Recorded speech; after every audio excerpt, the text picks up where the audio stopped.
Our guest this evening is Dawn Rodriguez. She is the executive director. Is that what you said? Mm-hmm. Executive director of the Living Vine here in town. And do you consider yourself a ministry? What do you It is a ministry. Is it okay? All right. I wasn't sure if you would call it a. It's not really a business. It's not really a business. It's a nonprofit, and it is a ministry. Okay, all right. So good. She's it's here in town and serves a great purpose, and we probably need as much expansion in this area as we could possibly get. So we actually had Dawn scheduled for about 6 weeks ago, something like that. It was a while back, and she. She called me up the day before. She was like, some demonic was coming out of her mouth, but she was not able. She was ill that week and was not able to be with us. And so I appreciate you rescheduling and coming and joining with us tonight. And Thank you. So before we get started with about the Living Vine, why don't you tell us a little bit about Dawn? Let us know, because there may be some people who are watching who know you, but there are probably some who don't. And so tell us a little bit about who you are, where you're from, and all that. I'm originally from Minnesota. Oh, wow. Yeah. Okay. And in 2013, my husband and daughter and I got tired of being cold and the snow. And so we took a jaunt out to Arizona. Uh-huh. And our daughter went to school at Grand Canyon University. I've heard of that. Mm-hmm. And we spent 9 years. I've heard about it. It's a for-profit Christian college in Phoenix. Why. Okay, yes, Mm-hmm. okay, all right. And it started out really small, and it's gotten huge. Yeah. I've just heard a lot about it in recent years. But, yeah. Yeah. And so we spent 9 years there. I'm sure that it was a detour so that she could meet her husband and get married. And now they have 3 beautiful children. Oh, yay. And then 4 years ago, we decided that we had had enough of the desert, and so we came all the way across to here. My husband and I took a sabbatical. Our son-in-law went to PA school at South, and we just kind of hung out for a couple of years. Oh, you mean South University right here? Oh, okay. Mm-hmm. Okay, wow. Yeah. So how did he get there from, now I'm just curious, how did he get there from Arizona? Like if my eldest son was stationed here in Savannah. Okay. And he was having some life events, and so I was spending a lot of time traveling from Arizona to Georgia, and just finally, forget it, let's just go. So we moved, and my daughter and her husband were going to stay in Arizona, but he wanted to go to PA school, so they decided that they were going to take a chance, and they came along with us, and he got into that school, the only school that he applied to. Wow. And just graduated a year ago. And I've always heard good things about I mean, it's right around the corner from us. It's right here. Yeah, it is. But I've always heard good things about it. I just don't hear a lot about it. That's all. But yeah, they say it's a good quality school. So he liked it, did well, and is now working at Memorial in their ED department. So very cool. It was very good for them. Yeah. Go ahead. Well, so along that way, like, so that's a lot of difference, Minnesota to Arizona. I mean, you're talking 100 degrees difference. Exactly. Is what you're talking about. So where in all that? Obviously, you're a person of faith. How did that get incorporated into your life? Was it something from childhood or? No, I actually grew up in a highly dysfunctional family. Really? Yes, and very anti-religious family. Wow. And so I kind of went through life trying to figure it out. And at 38, I walked into a church. It was like nothing I had ever seen before. And on the screen, it was like they were singing, "I love you, Jesus." And I'm standing there like, this is crazy. But something in my heart that first week, I was like, oh, I have to come back. And within 6 weeks, I was running up to that altar. Wow. And then 2 years later, that he has to wreck your life before he can put it back together, totally destroyed my life. Huh. And while it was the hardest thing I ever went through, it was the greatest gift I've ever received. And so I got to spend about 18 months, just the Lord and I ate my Bible, and He just led me through a process of healing and discovering who I was, healing, and then breaking the generational curses. I did not want my grandchildren, who were not even a figment of the imagination, to experience the same pain that I had experienced as a child and that my children were currently experiencing. You know, Romans 12:2, I found that scripture and it just hit me in between the eyes, and no longer conform to the patterns of, and I said, my world. And I looked at what the patterns were, and it was like, no, enough is enough. So I wanted to be healthy spiritually, emotionally, mentally, physically, and financially, and He took me through the whole process. Wow. So, okay, just out of curiosity, as a pastor, but also to hear your story, and if you, we don't, she has no idea what these questions are coming. So,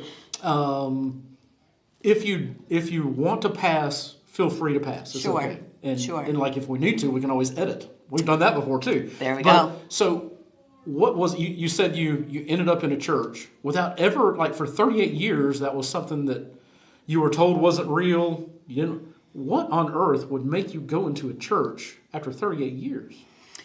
Was it just life circumstances, or did somebody invite you? Or well, I had got my boys. I was married. I've been married twice. My first marriage, he was Catholic, and so we had our boys go to a Catholic school, and it was good and whatever. And then I got divorced and remarried, and we wanted the children. We have a daughter. We wanted our children to have faith. Well, whatever that was. Yeah. Whatever that was. But honestly, in your position, that's understandable. I mean, we look at it now from a Christian standpoint, and we say, we're almost like flippant about that. But for somebody in your position at that time, you don't really know what you're after. Right. So it's not that unusual of a thing to say that. Anyway, go ahead. Right. So my husband had gone to a colleague's house for lunch, and a brochure, or the Sunday, whatever, what's a that bulletin. Called? Bulletin, thank you, was on the table, and he said, you guys should come with us. And so just try and we went. Okay. It was Labor Day weekend, and there we went. So. Wow. Goodness gracious. Okay. Well, that's okay. And so, again, speaking as a pastor, that should be something that we all should be listening to, because you don't ever know when somebody's going to say yes. Right. And you don't know what's going to happen to them when they do. Right. So you just invite and let the chips fall where they may. Exactly. Because I've just found that it's hard to get people to even invite. They think everybody is already set or whatever, and they're just not. Right. So, anyway. So that was your journey of faith, okay? Yeah. And that very cool. So you end up in Savannah. And how long ago was that? That's not been very long. 4 from what years. You said. Okay, so it's not very long at all. No. So the Living Vine has been around longer than that. It has. So how did you get introduced to how did you get intertwined with that? An Indeed ad came along, and they were looking for an administrative person. I have a history with admin and payroll. I have my master's in psychology with an emphasis on organizational development. So I love systems and processes and putting businesses together, but I also like the people and how it is that you can get those to work well. Yeah. And it was an admin position, and I thought, well, first of all, I said no, and I just swished it away. But in my sleep, it was like, you need to go back and get that. Yeah. So I applied for it. I got hired.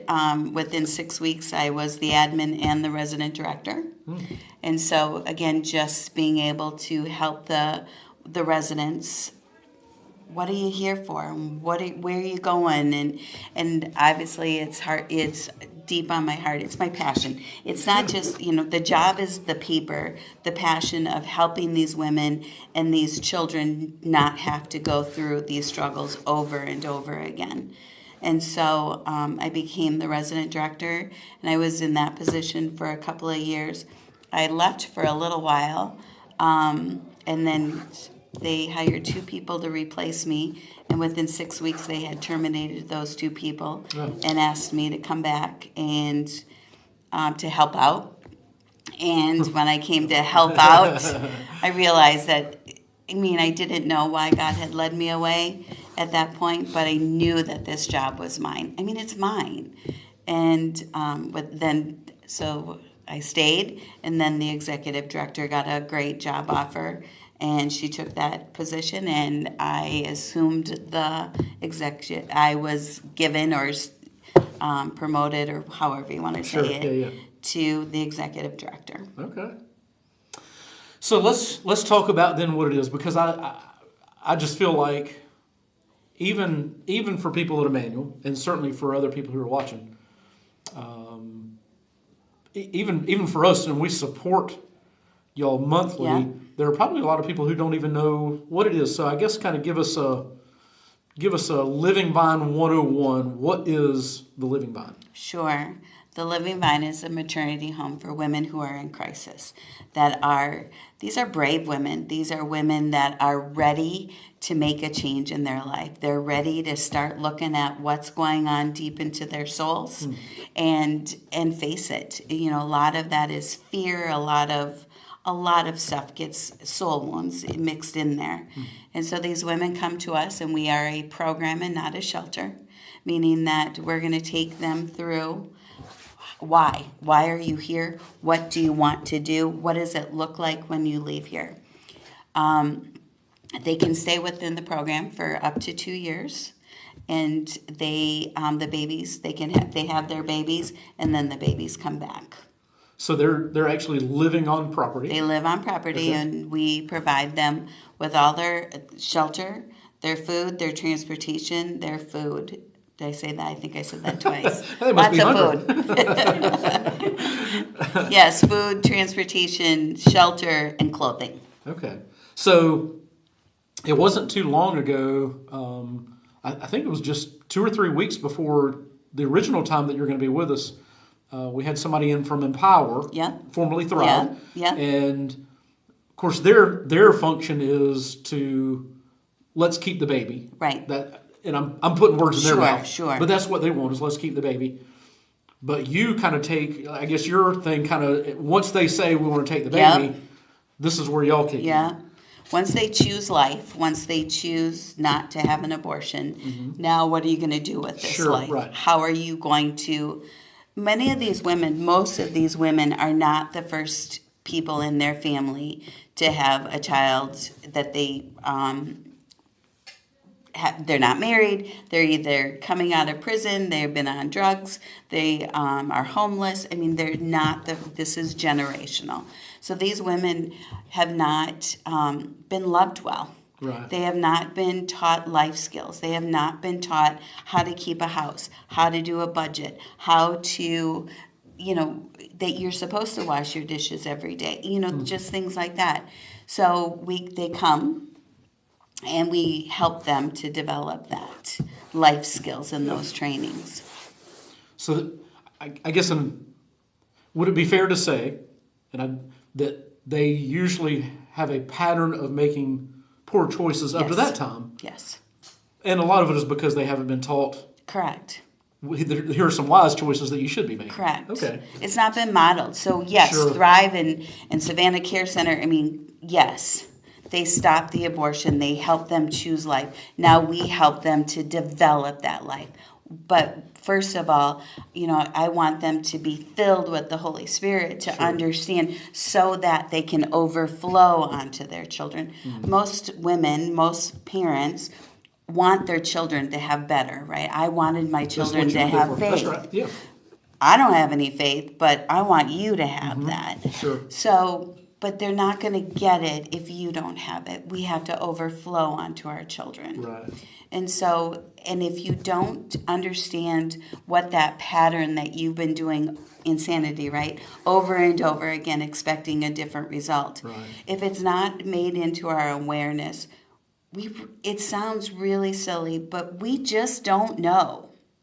It's really easy for me to tell you what your pattern is, but it's hard for me to distinguish my own pattern until I sit and I have space. So that's why we provide that protection, provision, and preparation, so that they have space to be able to, my soul, what is it, my soul? Who is this Jesus? What are you talking about? And to give them still and quiet their soul. Sure. Well, I think it's very cool because I think one of the perceived, I don't think it's true, but one of the perceived knocks against the pro-life movement is all you care about is saving that baby, but then what? Then you just leave them off on their own, right? And you're filling in that gap to we a are. great degree. Yeah. So okay, so tell me, because since I'm a preacher, we alliterate everything. Sure. Tell me what those P's were again. Preparation, protection, provision, and preparation. Okay, so how does that flesh out at your place? How does that flesh out I don't know about daily basis. I don't know that you want to share. Here's what our schedule is every day, but how does that flesh out day to day at the Living Vine? So when the woman comes into our program, we have split the program up into phases. So first, phase 1 is our introductory phase, and that is the first 30 days. And so it's for them to get to know us, for us to get to know them, to build trust, to start to assimilate to, you got to get up in the morning, you have to take a shower, you have to have breakfast, and then this is what our day looks like.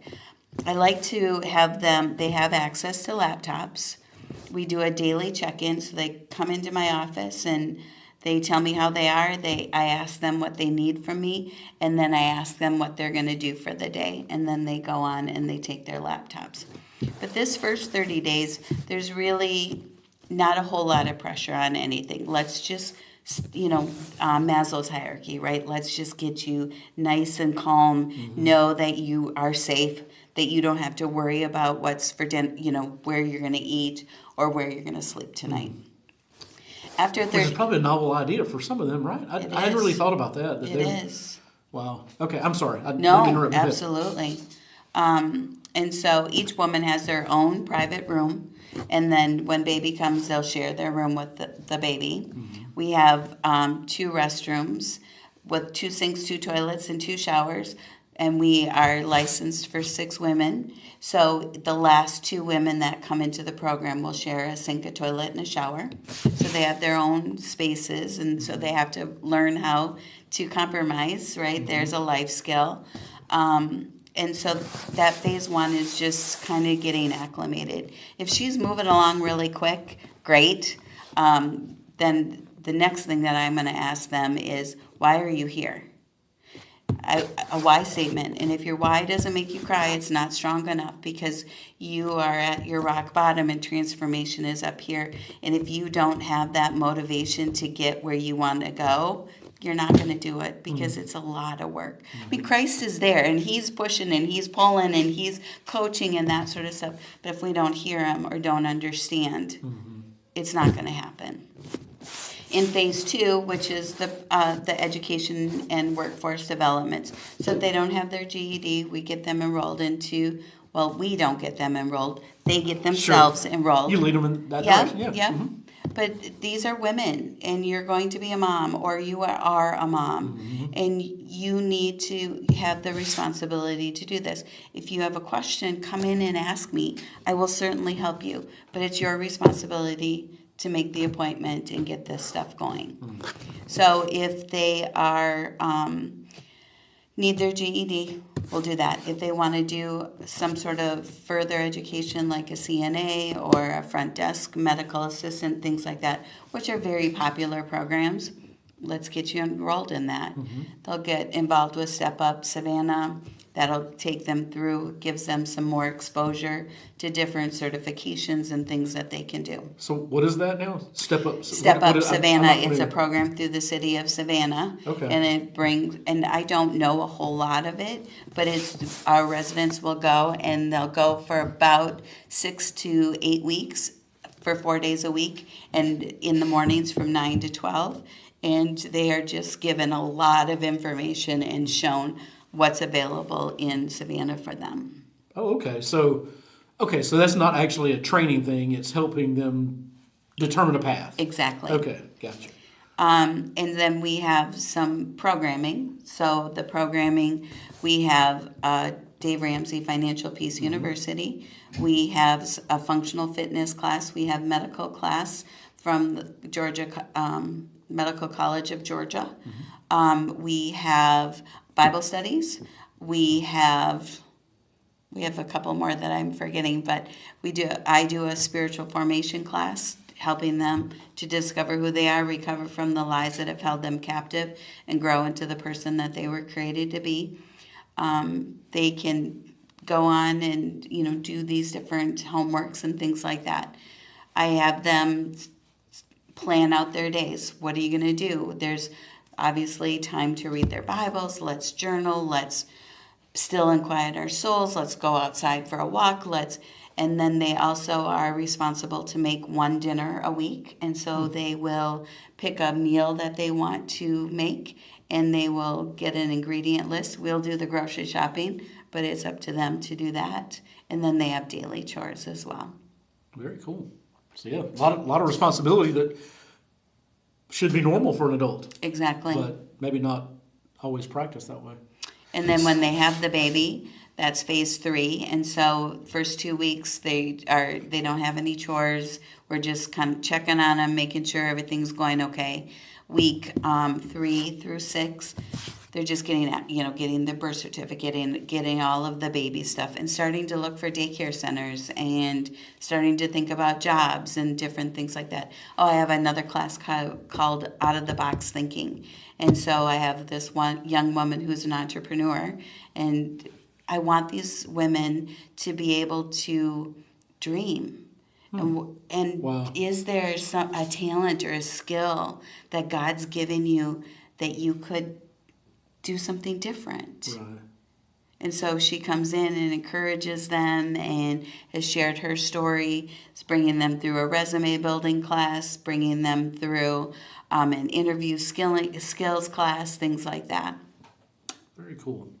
Because I think one of the problems that, and I don't know, I mean, I'm speaking out about this from a middle class, mindset, but I think that a lot of folks who are coming in those particular situations, they're never encouraged, or they don't really even think that there is something better. Correct. It's not even on the radar. They don't think that way. And so for them to have their eyes open, I think that's pretty impressive. That's pretty cool. I had a former resident call me, and she had left too soon.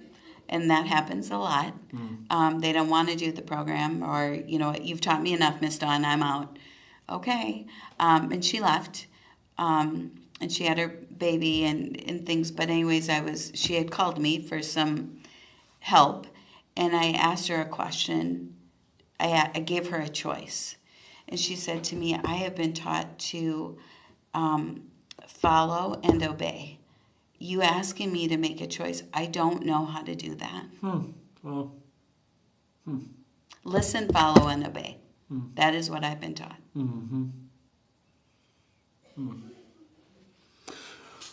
So, what does the transition out look like? I mean, that's Sure. when you're getting ready to, like a bird that you've been, Sure. and you let them go. So what does that look like? Perfect world, right? So that Sure. would be of course, phase yes. 4. Phase 4A, they're starting to look for jobs and babies in daycare and that sort of stuff. And then phase 4B, they are working full-time, babies going to daycare, and they get to save all of that money that they earned because the provision is still in place for them. And that's the goal. Let's sock it away. Let's Sure. save it so that you have a nest egg to leave. And then they let us know when they want to leave, and we celebrate them and help them to go. We have a transition house. We had it in the Savannah Gardens area, and we had a couple of women and their babies live there. But we didn't have anybody to go into it. And so we gave that back to the owner, and we have a little cottage on our property, and we've turned that into the transition house. Okay. So it'll be for one mom and one baby, and she can have her independence, but if she needs something or wants a meal or needs community, she can come back into the house. And so one mom and one baby will live out there, and the other ones will go wherever they choose to go. Sure. Well, goodness. Well, it sounds like sound like a great program. Obviously, people are people, and sometimes it goes just like you envisioned, and maybe even better. Other times it kind of falls apart in front of your eyes. I mean, that's just how it works, I'm sure. So, tell me some stories of some good life change.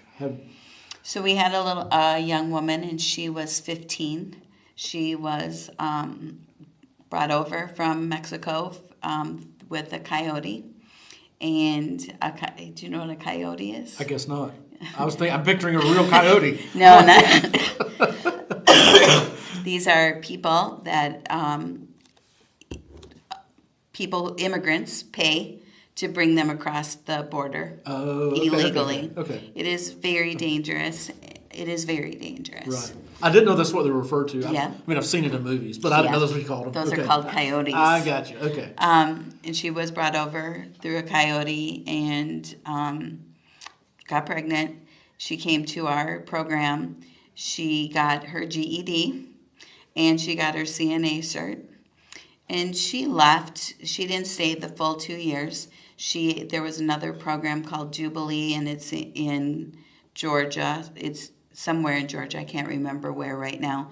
And she kept her baby, and now she's in nursing school. Oh, yeah. So we had another mom that got a job, and she got her own apartment, and her and her baby were her very own apartment. And she's 30-something years old, and we moved her into that apartment, and she was beaming. And we had another resident who stayed with us for 21 months. She paid off $38,000 of debt. Oh my goodness. She raised her credit score from like 400 to 650. Wow.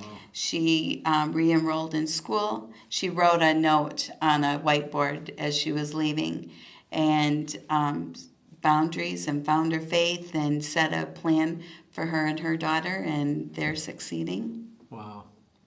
So y'all have 6 at a time then. Up to 6 at a time. Right, up to, yes, okay. Are they all from Savannah? Or no, from all over? Mm-hmm. Okay, all right, very good. So, what about lessons you've learned? Have there been any hard lessons from times where it just crumbled? I mean, I like real, and real means that there are times where it doesn't work. And so, have there been some hard lessons you've had to learn along the way? There are very hard lessons. Part of it is the nurturing, right? We want to care for these girls, but I'll tell them right away, and our team as well, and myself, we can't want this more than them. Mm-hmm. And so, we've had people throwing fits and slamming doors and breaking them off the hinges, and you can't tell me what to do. We had one resident, she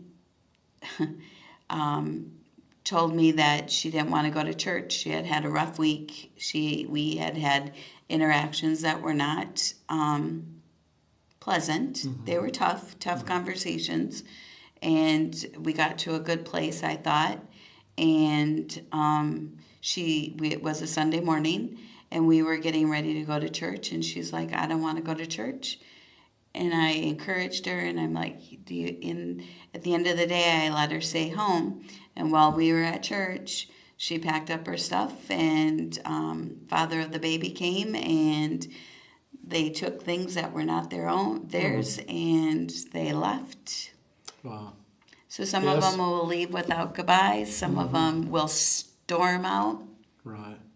And that's got to be if they take something, obviously you don't want stuff taken, but they need it more than we do. Yeah, and I think the relational part would be what would hurt more Yes. than the loss of stuff. Yes. So, well, what about the spiritual side of things? What kind of growth do you normally see? That's not a good question. It's not a good way to phrase it. But what would be a normal growth pattern spiritually that you would see in these ladies' lives?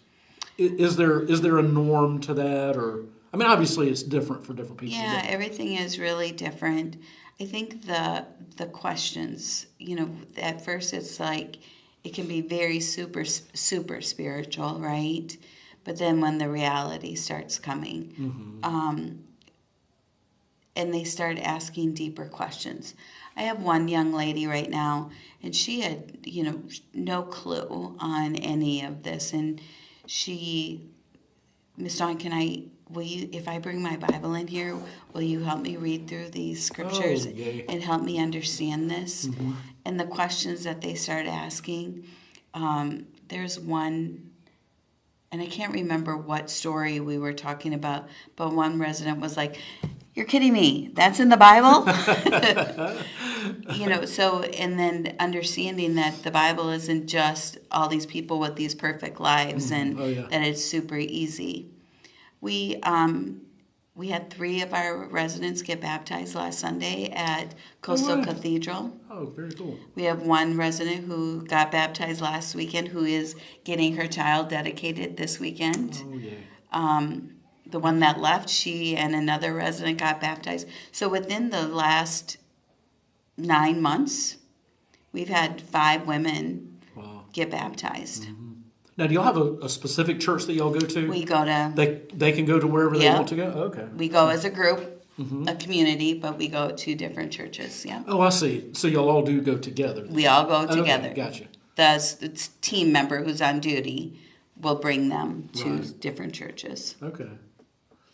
Well, that's exciting to see the spiritual growth, But it is funny that you say that, because one of the knocks on the Bible I heard a long time ago, and I don't know why I've never been able to forget it, but they said, the Bible is just it just tells stories of a bunch of perfect people with perfect lives. Yeah. And I'm like, you obviously have never read it, because there's nobody in there. Like, all of them are messed up. Right. So, except for one. But, Exactly. it's, that is kind of funny that when they're first confronted with this is real life kind of stuff. But, so they're there, and they get to save all of their money. Mm-hmm. They're not living free. Nobody lives free, right? So where does the funding for that kind of stuff come from? We are not funded by government or the state, so it is all donors. Okay. Private donors. We get some grants, and then Blessingdale's thrift store is part of the Living Vine, and we have one in Savannah and one in Georgetown, and that will provide up to about 45% of our operating costs, depending on the year, of course. Mm-hmm. Excuse me. That lingering cough. There it is. So Blessingdale's, that's just up the street, Savannah, right? Yep, on Television Circle. Okay, yes, because I pass by it every day. Yes. But so that's like it's a thrift store like Goodwill or whatever. I guess it's all. Yeah, but better. Yeah. And so a lot of the fun. That's very nice. So if somebody wanted to help support the Living Vine, how I guess there should be different ways to be able to do that. How can somebody support that? I know that our church does. Yeah. How can churches and individuals help what y'all are doing? Can go onto our website and choose to donate, and there's a program that you can get involved in, donating furniture, used items to Blessingdale's. Okay. Shopping at Blessingdale's, and then just making those donations. Okay. Yeah. So, do you have the website already? Yeah. Okay. Is it up yet?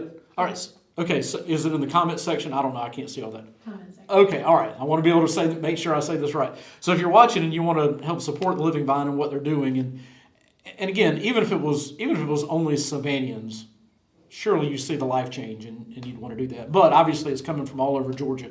Yeah. And if you want, I guess even beyond that, because we're right next to South Carolina. Everywhere. Yeah, so if you want to help support that, then go to the website. The website address is in the comment section. And so you can go there, click on that, look through it, make sure that you like what you see or whatever. If you're still trying to check it out, that's what it's there for.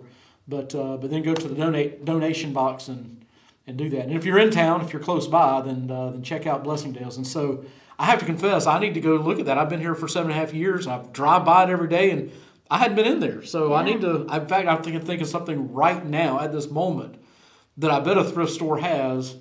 I need to stop by there. So I'm going to do that. I don't want to say I'm not going to do it tonight. I'm not making some silly promise. They're closed. But yeah, that's right. So, but I am going to stop there before Sunday because I need something for Sunday. So I'm going to go by there. So anyway, Nice. check out Blessingdale's. I donate stuff to Blessingdale. Thank you. Oh yeah, or donate We have stuff. one in Georgetown. so Yep, it's Georgetown nice is and our neat new for one. me. Mhm. Yeah, Okay. Donate, shop. right, exactly. Lots of fun treasures to get there. Yes. All right. And we are having a golf tournament on the fundraiser golf tournament on the Monday after Mother's Day. So I believe that's May 11th. And that is on our website as well. Okay. And then a pickleball fundraiser Oh goodness. in the fall, like August, September. That's to be determined when.